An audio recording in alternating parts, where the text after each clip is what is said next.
Hello everybody and welcome to another Man United live stream.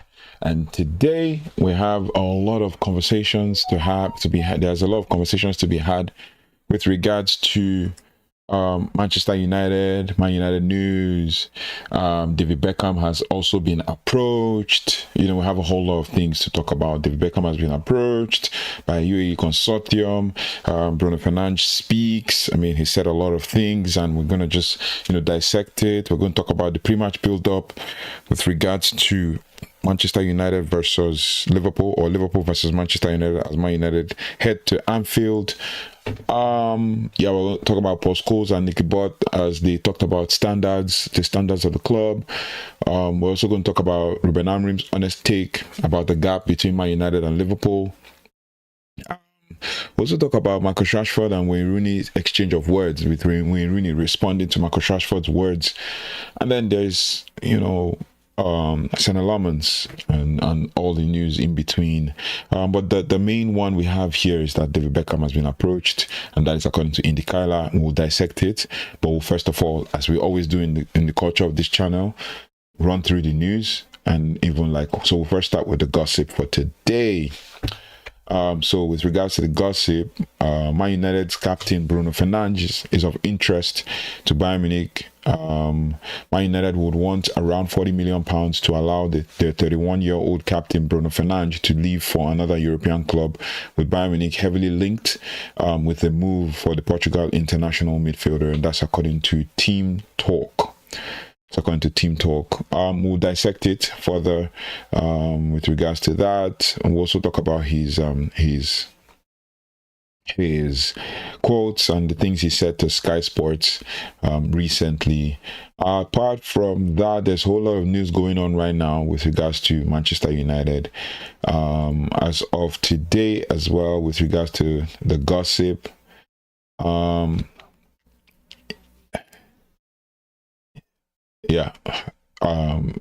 This one is outside Man United, but I'm just going to bring it because it just happened literally.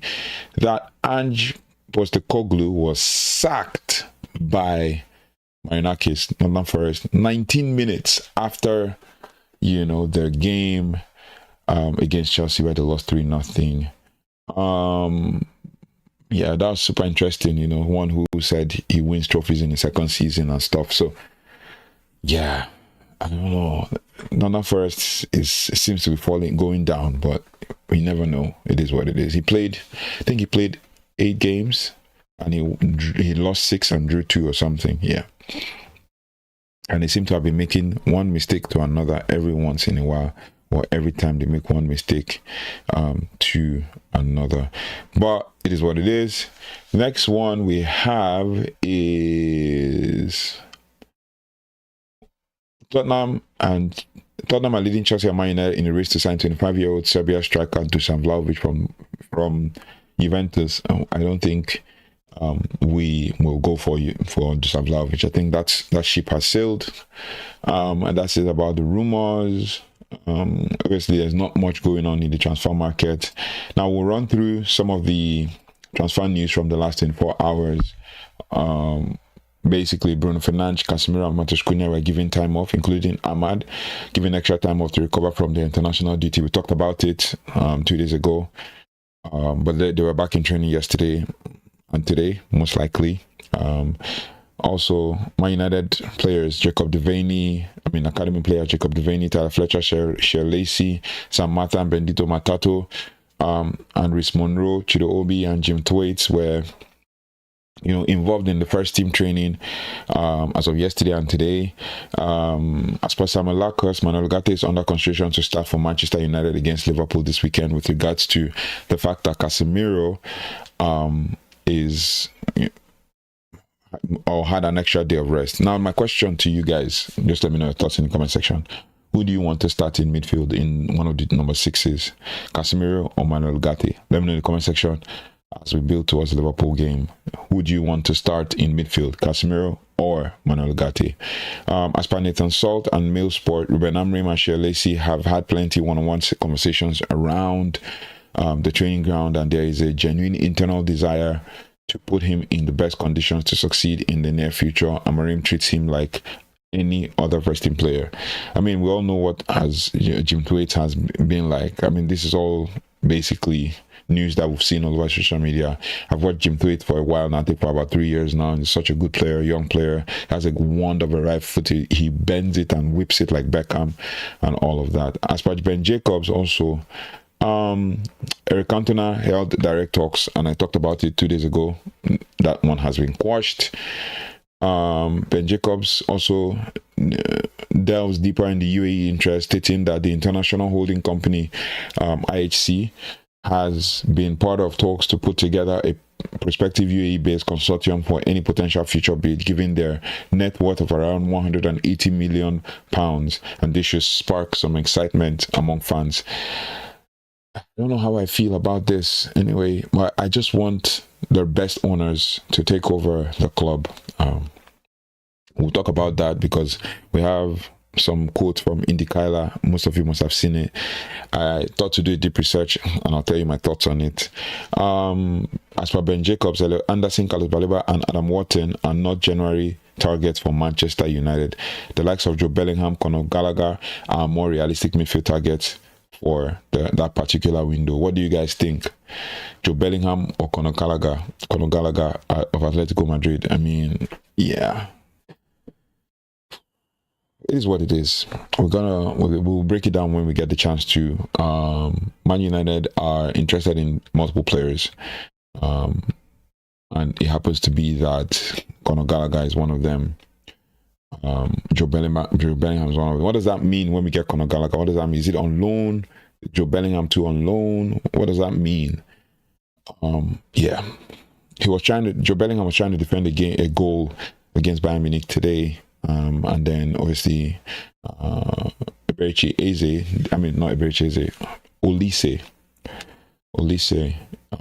slid in and blocked the ball in and deflected the ball into the net for a goal. So people were making mockery of Joe Bellingham. I mean, what do you guys think about that?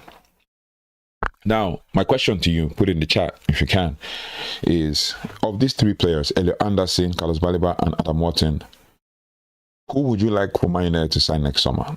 I mean, I had a conversation with some guys on a live yesterday, and when I was thinking about it deeply, I noticed that actually those three players are of different ilks. They're different types of players, but it is what it is.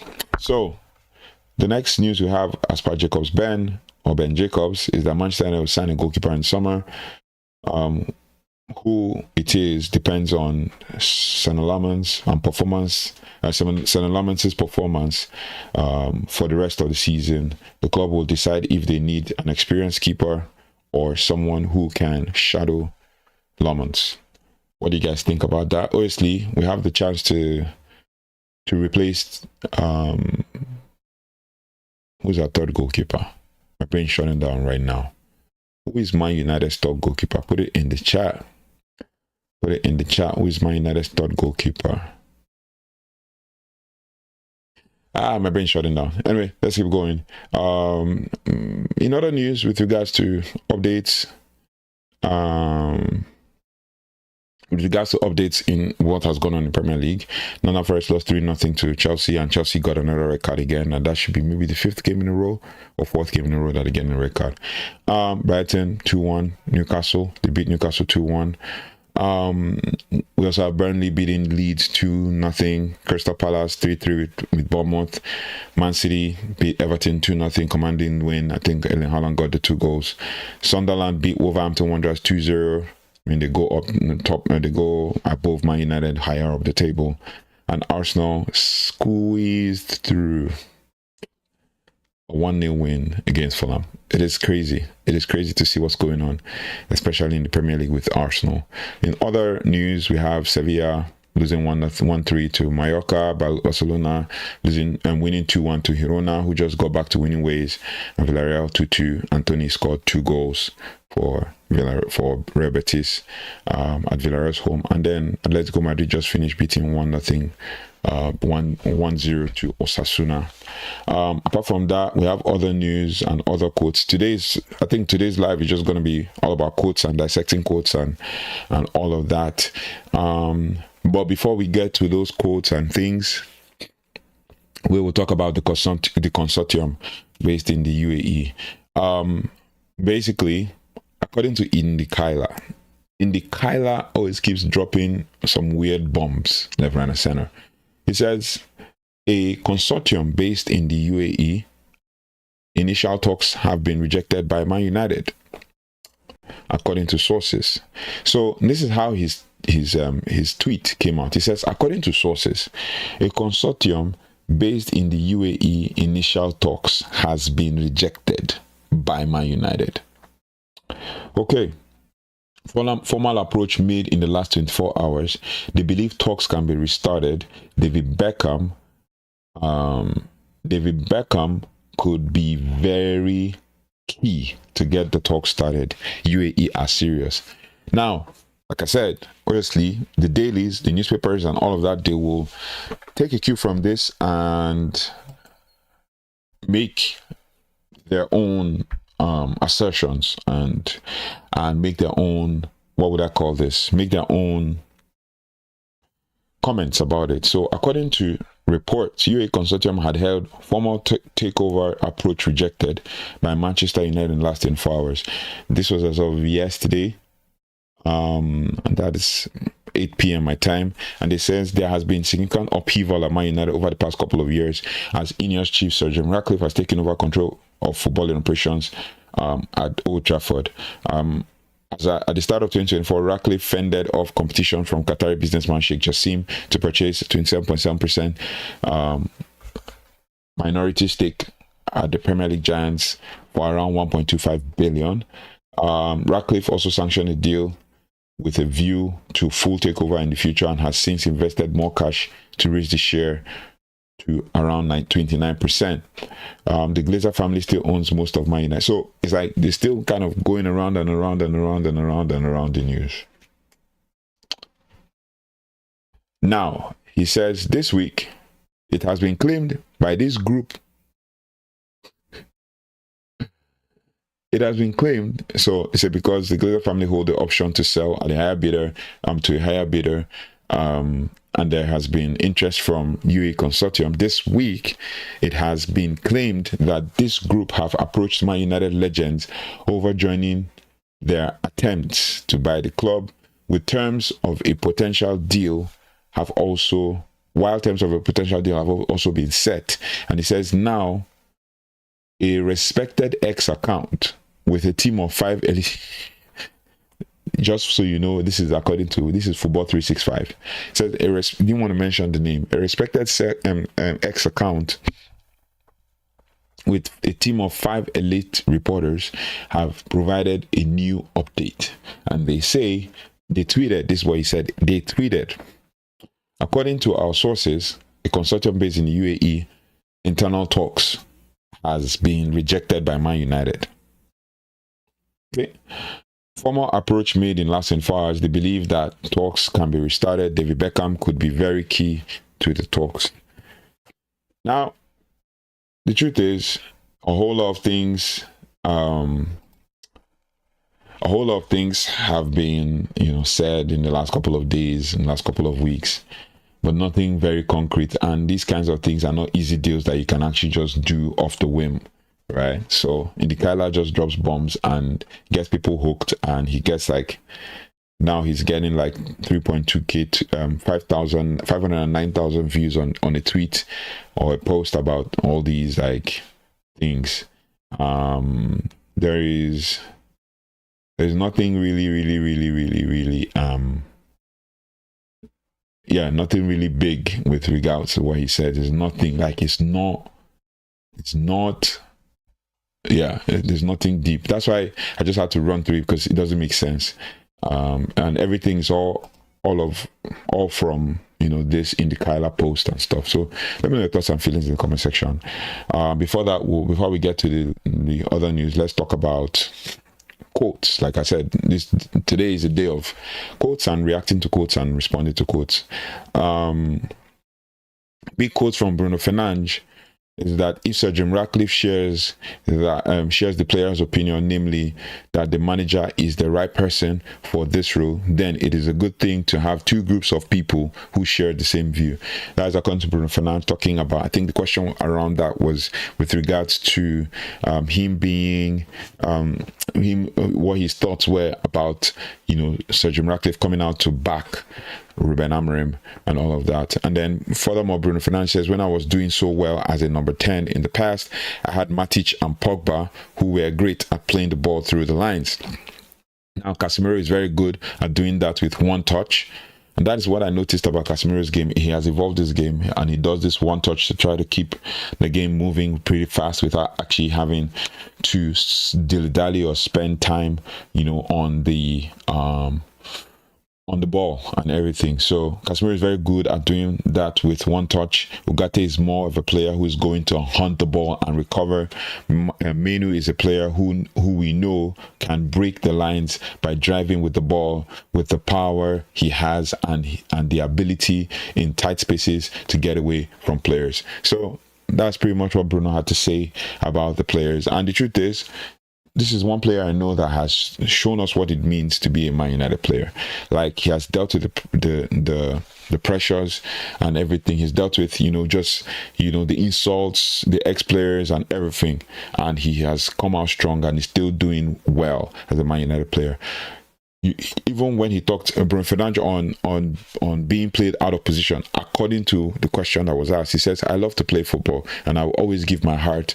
I'll always give my best abilities to help the team. It's about the end result and the end product for the team and not for myself. Yeah. But I've had conversations with other people in a particular chat, and all they talked about was with regards to, Bruno being a problem at the team, in the team and at the club, and Bruno, not taking responsibility for his actions, being out of position and all of that. I'm not here to come and do a Bruno debate and all of that, but we just have to state the facts as we see them. But it is what it is. Bruno gave this interview on Sky Sports, and then also Nicky says he's sick of hearing people at Manchester United's academy saying it's not about winning. I don't know, this sounds very salty, but it is what it is. He says it's about winning because if you've never won anything from 13 all the way up, how are you expected to go and win at the first team? There's some sense in what he says. This is according to the Times. There's some sense in what he says, but also we have to, just kind of try to understand where he's coming from, basically. Try to understand where he's coming from, but there's some sense in what he has said. So, yeah, it is what it is. He said that, and he said what he had to say, and everything in between. Also, Paul Scholes. Now, we're going to dissect this one, because I really need to know your thoughts and feelings about this one. Paul Scholes. Now, Paul Scholes says that some Manchester United players can no longer keep up with the physical demands of the Premier League. Okay, I'll tell you what I think. Now, some Manchester United players cannot keep up with the physical demands of the Premier League. Shaw, Maguire, and Casemiro were all great players before, but their bodies are no longer athletic enough, strong enough, or fast enough. I can totally understand. Shaw, longest 7 player, came actually under Louis van Gaal. Maguire came under Ole Gunnar Solskjaer. Casemiro came under Ole Gunnar Solskjaer. I can understand. For Shaw, maybe Shaw can still, be a squad player. For Maguire, we need to have a conversation about him. He's about to get a new contract, and he's also a good player, but can be a good squad player. Then for Casemiro, obviously, doesn't have the legs that he had at Real Madrid and all of that. So there's a high chance that he leaves at the end of the summer. But saying this at the beginning of the season, that they have no legs for the physical demands of Premier League. These are players who have played in Premier League for years, and there's some sense in the fact that, oh, they have no legs, but there's still some sense in the fact that they still have what it takes, to give their all in Premier League, at least to some extent, or to a large extent. But it is what it is. He says their level has declined to the point where they can no longer keep up with the demands of the Premier League. Every player in the Premier League now is like a machine with body fat not exceeding 5%, able to run and be strong. That's why I lean back, because this doesn't make sense. We all know that Casemiro has, last year has lost some weight. Luke Shaw has lost some weight, looks leaner. You say Maguire has body fat, he's big, he's a beast, he's always been big. And you say he has body fat so they can't run. That's pretty much body shaming these guys. And that is, it's crazy to see ex-players, talk down on current players at the club and all of that. And that has been the problem. I've said this time and again, there's been a problem at the club as well, with ex-players just talking and yapping about things like this. He now says United currently relies on 2 or 3 players who cannot keep up with this level. He just keeps talking about keeping up. You remember we brought him out of retirement to play. So Alex Ferguson brought him out of retirement to come and play in Premier League, and he was still able to keep up. And he was even slower than even Casemiro, if I'm not mistaken. I remember when fans used to give Scholes pelters for his nonsense slide tackles those days, where he would just go into a tackle without caring. He's like, Scholes slides like crazy. He would go with studs. Now in this day and age, if he does like that, he's going to be getting red cards a lot, right? So, but it is what it is. My problem is that these ex-players just keep talking and yapping stuff. And not just ex-players or legends, but also ex-players who have just left the club. Anthony, Garnacho, Sancho, and the likes. But we'll talk about it. Also, Rúben Amorim discussed the gap between Manchester United and Liverpool. I talked about it in the press conference review, which we did yesterday. He says sometimes things change very quickly, but when you look at the history of the two clubs, you see that a club can go through difficult periods, which happened to Liverpool when United were winning everything. You have to be realistic and honest with the fans. We can win any match and we can win the next match. So if we want to reach the same level as Liverpool in the future, which is the idea, I don't know how long it will take, but we can win any match. That's what Rúben Amorim had to say about that. Then Rúben Amorim also being asked about Sir Jim Ratcliffe's comments about the academy. This was in the press conference as well yesterday. He says, I think the academy can always improve. I am not the best guy. I have been here a year, but I am not going to say the academy is not good because the results haven't been great. So with that, he's saying the results from the men's team haven't been great. We have to also see the conditions in the academy and see if they are doing a great job. And if you look at our club, we are trying to improve. Yeah, that is pretty much what Rúben Amorim had to say about the academy in response to Sir Jim Ratcliffe saying that the academy kind of has dropped off a little bit. And the truth is, I've been saying this for a few weeks now, that I've noticed that the academy I've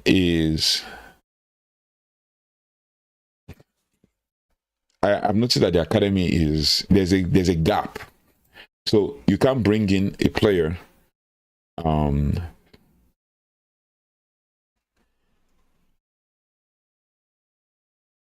so you can't bring in a player who would come from the academy and kind of walk into the team, maybe even coming as a sub.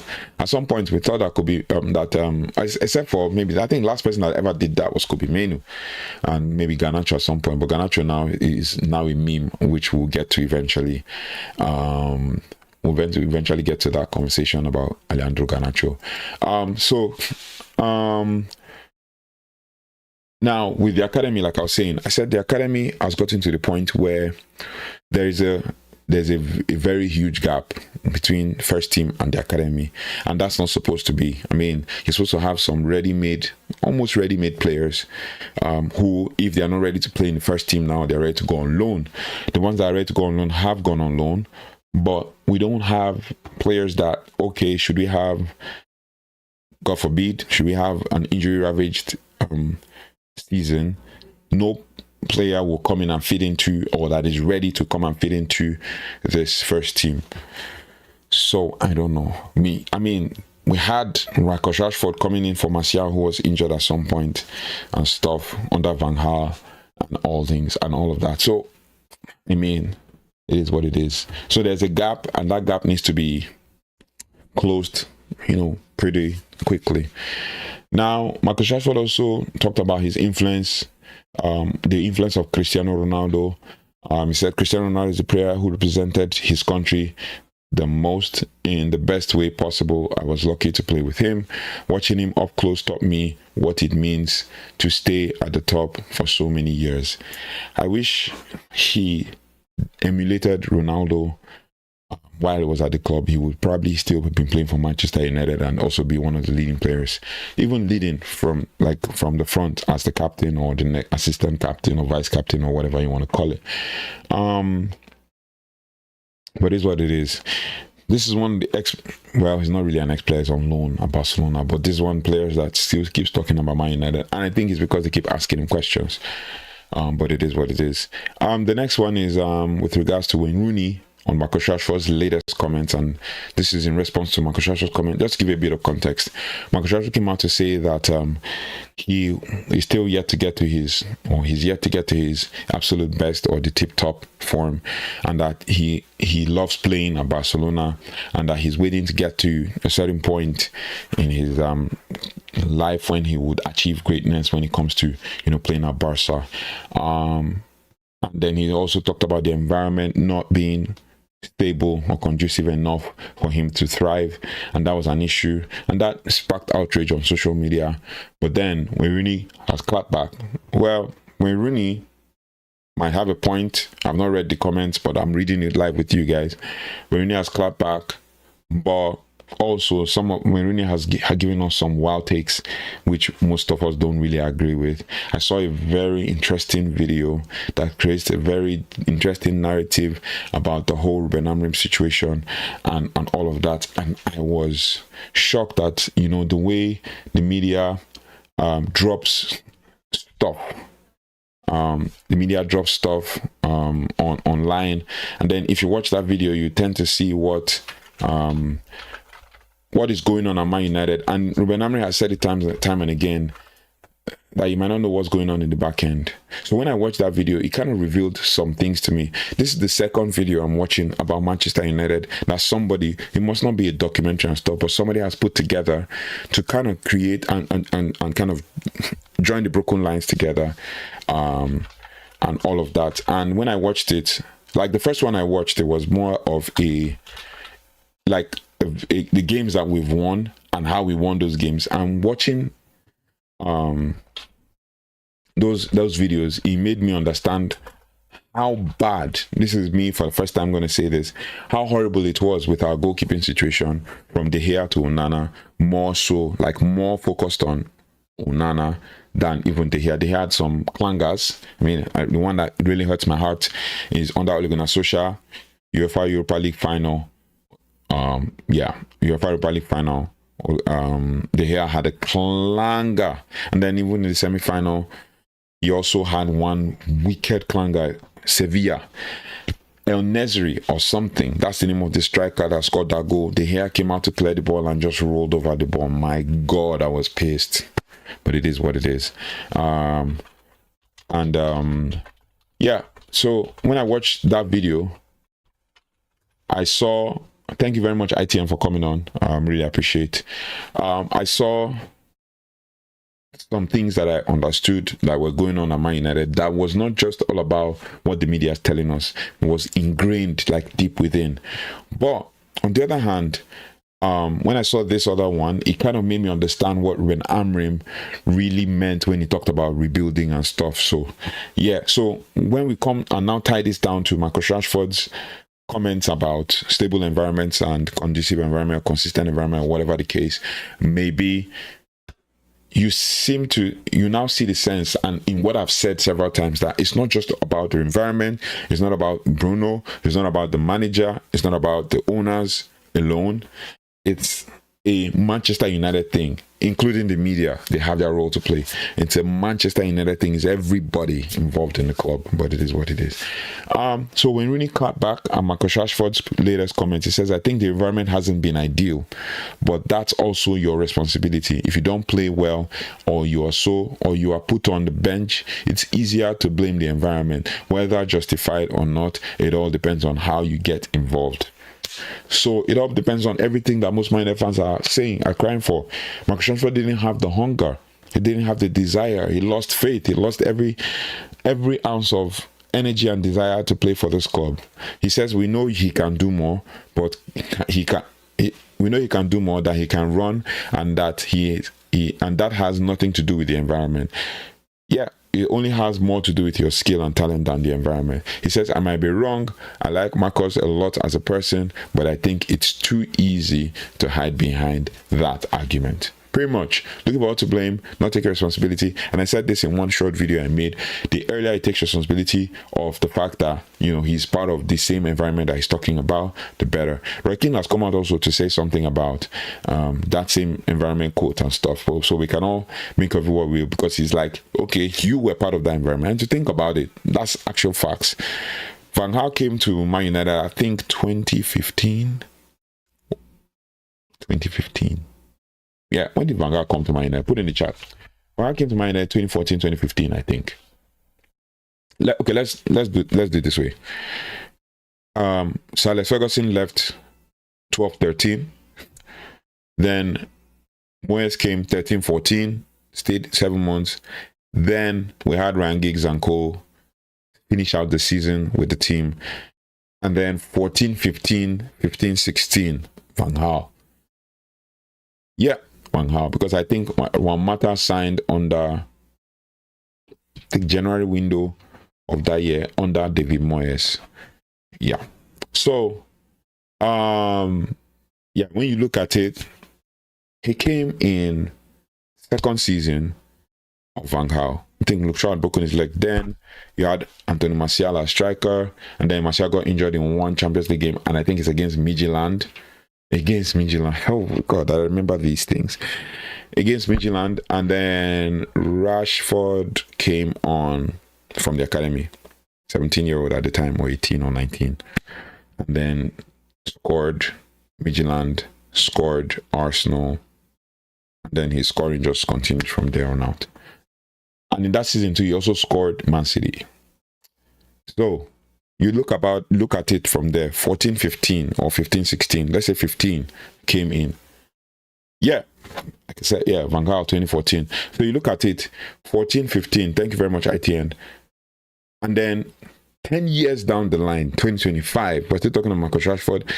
10 years is enough to be in part of an environment that you say is unstable. You are part of that environment. 10 years at the club. We're saying Luke Shaw is one of the longest serving players in Man United. 10 years at a club is enough for you to be one of the longest serving players at Man United, to also lead the squad, to also be a captain.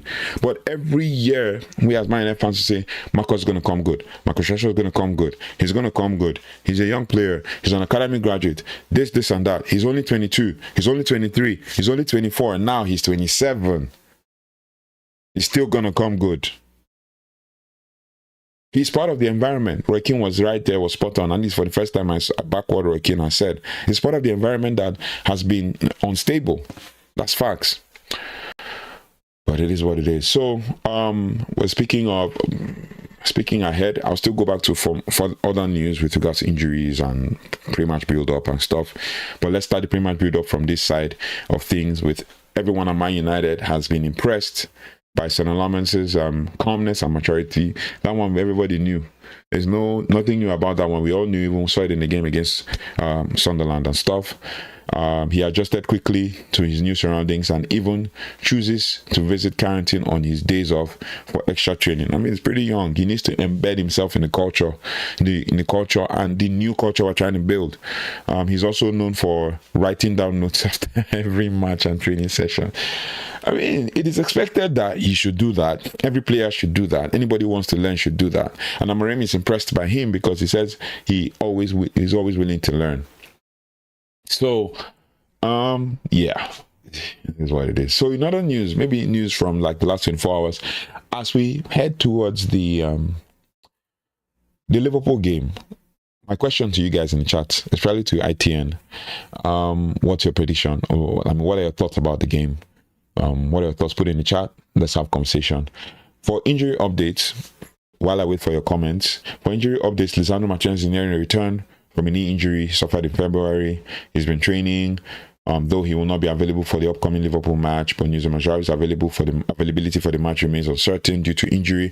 Rúben Amorim said this again in the press conference yesterday. And what do I call this one? Because Rúben Amorim is also tired, should also be tired of talking. There's a press conference that happens for maybe 15 to... Okay, so based on the videos, the first one comes out and it's about 9 minutes, 8-9 minutes on average. The second one comes out, the embargoed one comes out. That's the second part of the interview, and it's about maybe 10 minutes. So he talks to the press for 20 to 30 minutes. And then he goes and talks about... I've noticed this one. They've done 8 episodes of this on Man United website. He talks to the Man U TV interviewer for another 10 minutes, and that is post press conference. And what you hear is, oh, Rúben Amorim has just finished his press conference ahead of blah, blah, blah, blah, blah, clash. And in that press conference, he talked about the availability of Nusra Mazraoui. And we all know, I mean, if you're putting your lineups, forget about that lineup, man. Forget about that lineup. Nusra Mazraoui is not going to make this team ahead of Liverpool. It will be a huge surprise if we see him, but it is what it is. So he talked about that. Then Bruno Fernandes is also confirmed to be available for Liverpool clash after a precautionary midweek absence, with what happened with regards to him just sitting out one day of training. And then we talked about this earlier, but we'll still touch it because it's one of the news updates that we have. Head coach Rúben Amorim has commented on the pressure of managing Manchester United, stating that every game feels like a crisis, but he's focused on needing to win games despite the backing of Sir Jim Ratcliffe. He says there's speculation that the former Italy... Yeah, this is the one that I saw yesterday, and I'm like, who is pushing this? Yeah. Okay, ITN is saying, I feel like it looks good in terms of squad etc, but these players, majority are cowards. We lose an early goal and it's a long day. Yeah, but for this Liverpool team, I think if I'm not saying they're going to score us, I don't believe they're going to score us, but if they score us, we could come back and we could win. Which brings me to what I saw that Arne Slot said with regards to this Liverpool game. Arne Slot said that a team that plays long ball and everything, or that kind of long ball style, I mean, I'm sure they asked him a question with regards to Man United's long ball system, because I don't know when long ball became the wrongest thing to do. I watched Arsenal play against Fulham, and all they did there was long ball, long ball, long ball, long ball, long ball. Even though Arsenal played poorly, I'm not going to lie. You're going to see Arsenal analysts come out and say they played well. Arsenal played poorly, but they beat Fulham through a set piece, corner kick, deflection. I mean, flick on from Gabriel Magalhaes to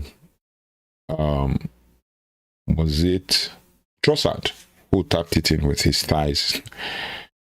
And all through the game I never saw anything like play out from the back. All I saw was long ball. Ping it to Ugarte, who had a clanger of a game. Puts up stinkers upon stinkers every day. Every game. So he says if we hold out Liverpool and even score first, that's the only way we can get anything. A draw, I take it now. Okay. Yeah. So somebody said something that really is important for us to note with regards to this Liverpool game. He said, one goal and it's done. And then the opportunity for Manchester United to win that game starts in the first 20 minutes. And after that, if we try those long ball, and it makes sense, if we try those long ball style and it doesn't work, we have to change. So Arsenal are annoying as they are. Yeah, as they keep clean sheets and score set pieces, and it's working for them. He says Arsenal, as annoying as they are, keep clean sheets and score set pieces, and it's working for them. Yeah, that's facts. In truth, that's facts. But that means, are we trying to say the game is gone? And that's what I'm trying to say. Game is gone. You don't play, you play crap, and then just try to win without actually entertaining. It will be very interesting to see what some of the big content creators have said and what the Arsenal fan channels are saying. I'll watch that after this live, but yeah.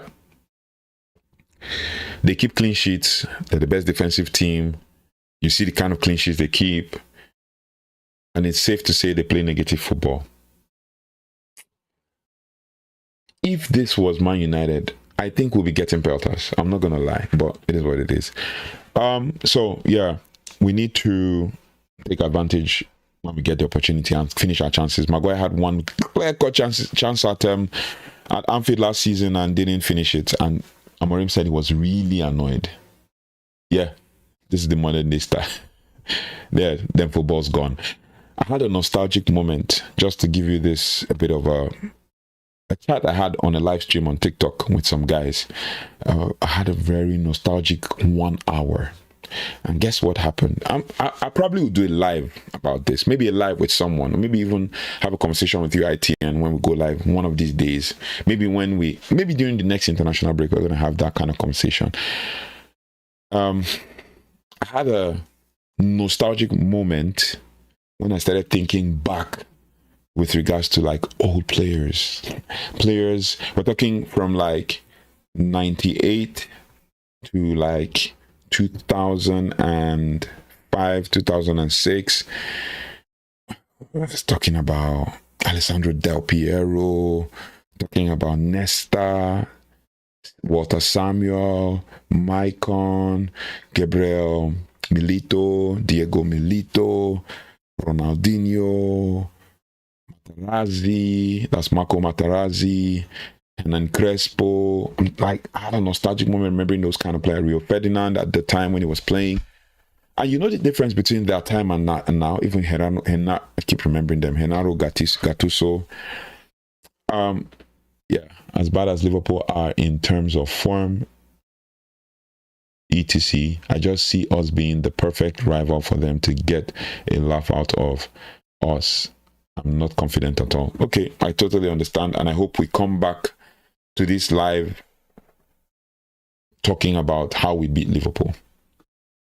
That's the positivity I have from this game, but it is what it is.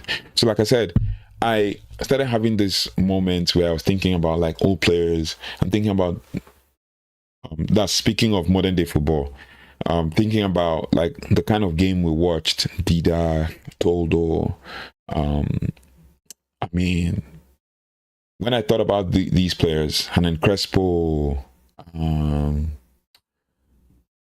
yeah, Lawson, Diego Forlan, Van Nistelrooy, Veron, Chapstam. Talking about players all around the world, you go to 05-06 Champions League final, and then 07-08 Champions League final, 08-09 Champions League final. The players, Van der Sar, Evra, these players. When you think about them, you now ask yourself certain questions like, what could have been? You know, what are these defenders of these days, the so-called Van Dijk of these days, call them the best defenders? Yeah, Riquelme, Mendy, oh my days, don't get me started. Come on, bro, come on, don't get me started, man. Mendieta, these are guys, like, which kind of, Riquelme, like, will be in the midfield. He's not moving, like, as fast as our so-called midfielders these days, but he's making things happen. At Villarreal, my days, the Yellow Submarines. It was good to watch football those days. Anyway, don't get me started. The levels of top players was so high, you know, compared to now. Yeah. It's just athletes now. Yeah, facts.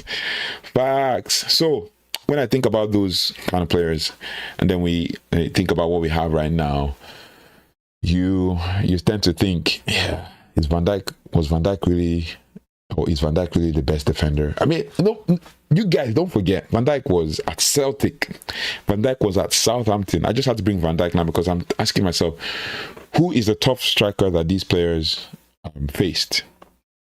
I mean, who is the top strikers that did? I mean, Van Dijk will be outrun by even Fernando Torres, you know. Even Jamie Vardy at his peak would have outrun Van Dijk. I mean, Martial, albeit he's 27 now, riddled with a lot of injuries and stuff, still put Van Dijk on his bum, like put Van Dijk on the floor in a game at Southampton and even at Liverpool at some point. Yeah, nostalgia. And the truth is, no disrespect to the Gen Zs who watch football now, the levels are different. They might not know these names that we talk about unless they go watch. I mean, players like Roberto Carlos, Adriano. I mean, the players that, like, in those days, you don't go to watch big players because you want to hate watch. Hate watching started when the rivalry between Ronaldo and Messi kind of started. But you don't go to watch these players because you want to hate watch. Maybe you would go and watch Liverpool, but you're going to hate watch Liverpool just to admire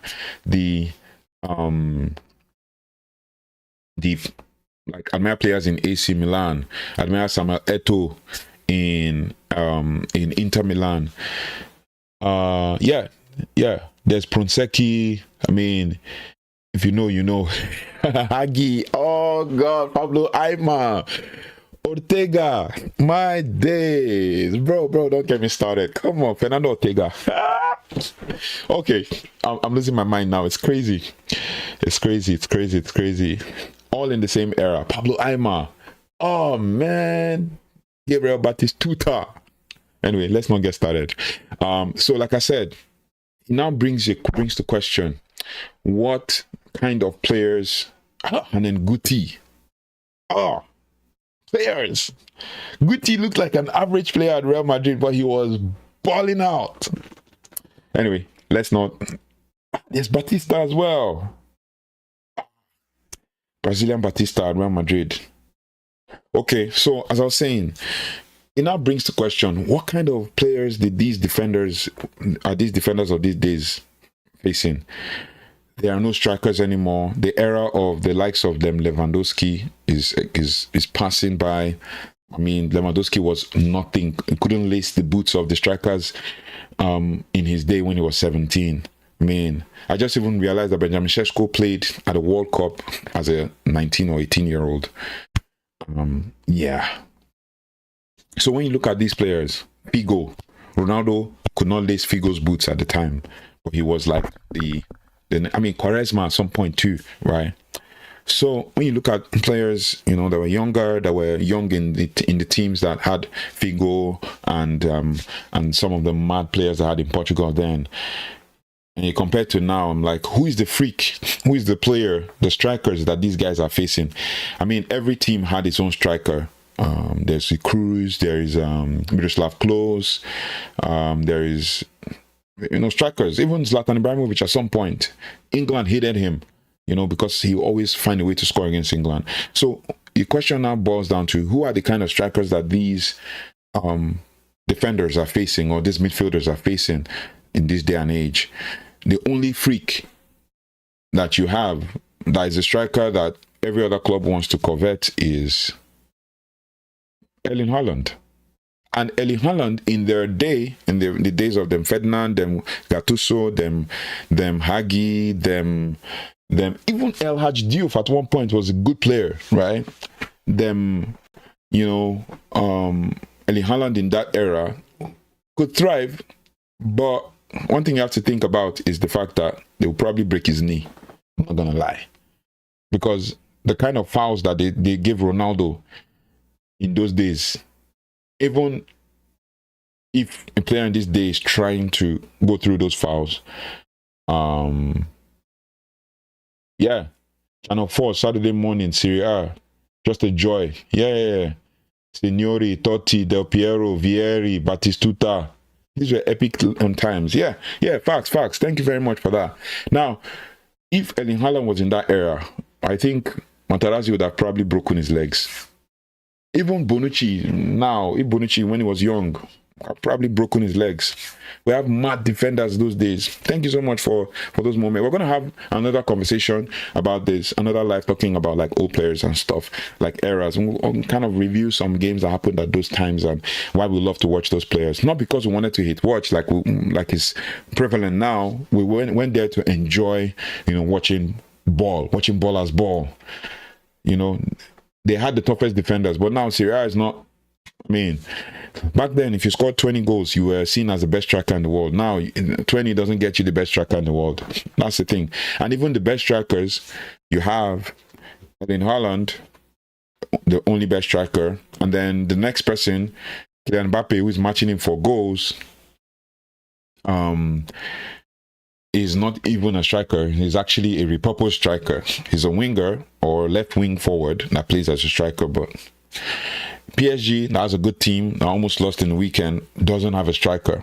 They don't use strikers. Even the Portuguese striker at PSG, Portuguese striker at PSG is still always on the bench. So these are the times. Like right now, defenders don't face. Yeah, and then now what made me bring back this whole thing is that our ex-players talk about, if you cannot withstand the pressure, you should not be at Manchester United. But then there was no social media. Like I said to you before on a live, I knew when Gary Neville opened his X account. So then there was no social media. Now the players read anything on social media and it gets in their head and they barely perform. So yeah, it is what it is. So other things with regards to, just moving on, because we're gonna, if we stay here, we're gonna spend the next couple of hours here. Only Haaland is a center forward street freak. He needs flowers already. His stats don't lie. Yeah, facts. The only person that comes close to being a center forward and reminds you of strikers of old is Harry Kane. The rest, and maybe Lewandowski when he's playing, the rest are just, the era is gone, basically. And Haaland is just one who is like that era, but I guess they'll break his knee if you remember what his dad went through in the hands of Roy Keane. So, obviously, there is speculation that former Italy coach Roberto Mancini believes that he could replace Rúben Amorim if he were to be sacked. Yeah, that's a rumor. He said, wanted to ask what the latest Man United takeover. So, like I said, Indicala ITN is asking, what's the latest on Man United takeover? Indicala came out and said his sources told him that there was an approach to Man United, but Man United have denied, and then that they wanted to involve ex-players, and David Beckham was involved in that conversation, but he has rejected being involved, and he's made his stance known. So that's the rumor, but we're going to keep track of it. Like I said, we check these things every day, but there's nothing major with regards to, all of the takeover talk. It's all speculation. Everybody's making speculations and stuff. Abraham, okay, that's for you, from you, Abraham. Abraham, thank you very much for commenting. Like I said, Beckham was involved in that conversation. Bro, ITN, don't get me started. Come on, don't get me started. We're going to have another conversation about this. That is Ivan Cordoba. He will smash Haaland, Yeah. Facts. Thank you so much for engaging me in this conversation. It was very interesting. So yeah, back to you, Abraham. Based on takeover, there's not much we have. Indicala came out with his sources, and every news report or daily kind of took the news from him and said, or quoted him as to, the sources, UAE Consortium, putting together, IHC and UAE, and they are trying to put together a UAE Consortium that will try to take over Manchester United, but they've approached Man United, and Man United denies any of such conversations, and then they are looking to involve David Beckham in this takeover talk to be able to kind of put him as the front, but Beckham has rejected. That is what the rumor is saying. So we're going to keep our eye out for that. There's nothing major, because the truth is, anything that somebody posts on X, everybody just takes it and they post it on theirs, and they reference that, or they reference that X post. So yeah, with regards to Roberto Mancini, he just told his friends, and that's what I saw. He told his friends that he will be open to he'll be open to taking over Man United.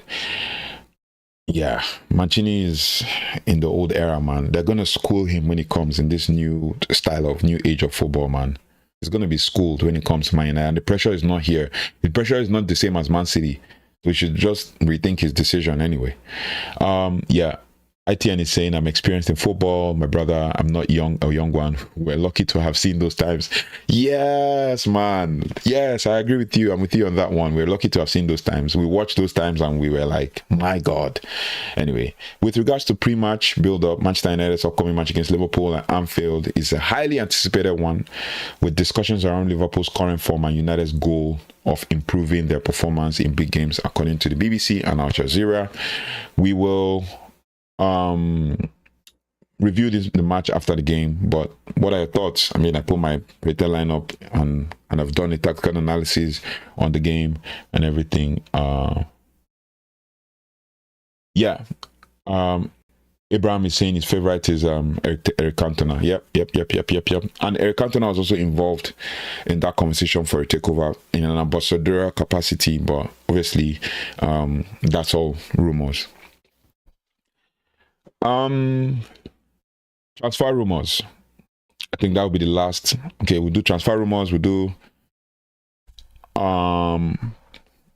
yeah, we'll just do transfer rumors, talk about Premier League standings as it is right now. So transfer rumors, Victor, I'm coming to you.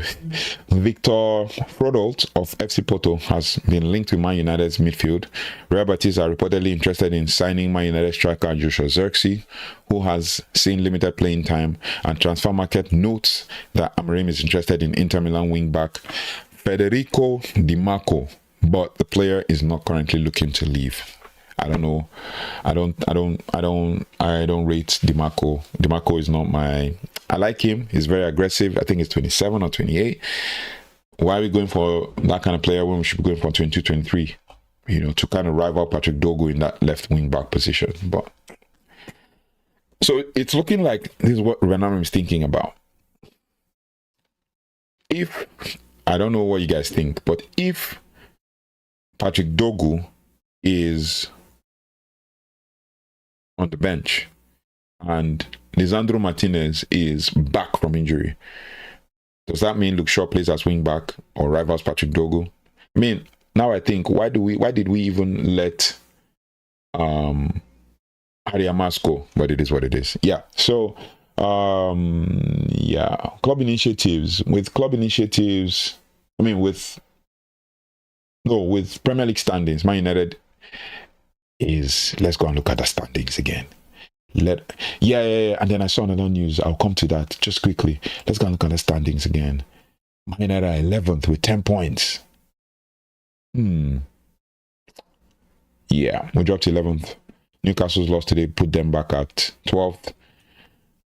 Aston Villa yet to play. Brighton won, so Brighton are 9th. Everton are 10th, even with their loss. Crystal Palace have dropped down to 8th. Sunderland are 7th with their win. They're just slowly creeping up. Tottenham are 5th, yet to play. Chelsea are 6th after their win today. They could probably drop further down if... Nah, they won't drop down. They'll still remain where they are. MS Light, thank you so much for coming. MS Light, good to see you. Yeah, hold on. I'm coming to you. Let's get to ITN is calling names that I don't want to mention, but I have to mention them. Roger Miller. Roger Milla, the African players coming up. I watched, and it's all George Ware, Samuel Eto'o, like mad players, JJ Okocha, and all of that. Yeah. ITN is also saying, oh no, Shaw at wing back, just left center back. That's it. Yeah. People are still annoyed that he's playing left center back. But yeah, the reason why I thought about it is, why did they let, there's Diego Leon. Because like, why did they let Harry Amas go? But it is what it is. And then we have MS Light. He says, man, I missed you a lot too, bro. Like, yeah, it's been a while. It's been over a year, bro. Over a year. We're still doing this anyway. Yeah, if you know, you know. But thank you so much for joining the live. Really appreciate your comments and all like your comments. You know, when we post videos and stuff. Yeah. Thank you so much. I look forward to seeing you on another one. Hopefully we'll have one conversation or another. MS Light is an Arsenal fan, just so you know, and Arsenal won today by crook, not by hook, by crook. But it is what it is. So yeah, Man United 11th. Looking forward to the Liverpool game. ITN is saying he's not confident. I'm saying I'm probably confident. I believe Man United might win that game, and I think they'll break our hearts first. They'll score us first, and then we come back. I can't wait to see that. Hopefully, Man United wins that game. So let me know your thoughts and feelings in the comment section. We have 3 wins, 3 losses, and 1 draw in the Premier League. Hopefully, we're making 4 wins and climb up the table. If we win our game tomorrow, where does that put Liverpool? That puts Liverpool still on, depending on how Tottenham play. If Tottenham win their game, Liverpool will drop. If Tottenham win their game, they go to 17th and they go to 2nd. Liverpool will drop to 4th. Man City will drop to 3rd. And if Man United win, we go to 13th and we still remain at number 8, depending on how many goals we score. If we don't score many goals, we will go to number 9 on that above Brighton and all of that. So yeah, that's not forever. MS Light, you guys snuck a win, but it is what it is. So for tomorrow's games, which we'll be observing, we have, just give me a quick sec. Tottenham are playing Aston Villa. That looks like a draw waiting to happen. And then Man United play Liverpool at Anfield. Hope we shock them. It says ITN is saying I'm delusional to think every game we can win, but when I see the history and the current situation, I quickly become realistic. Quite understand. One thing I want to say with regards to the Liverpool game is, just to give you a bit of context, we have not won at Anfield since 2016. Remember the Mata goal, the incredible assist from Di Maria, and the acrobatic goal from Mata. We haven't won at Anfield since 2016. But every record is there to be broken. So we could shock Liverpool tomorrow. And I can't wait to see how the internet will react, but it is what it is. Anyway, let me know your thoughts and feelings in the comment section. Thank you so much, MS Light. Thank you so much, Abraham. Thank you so much, ITN, for joining. Really appreciate. We do this every day. We'll still go live tomorrow as well. So thank you so much. I'll see you on the next one. Thank you. Take care. Goodbye. And God bless.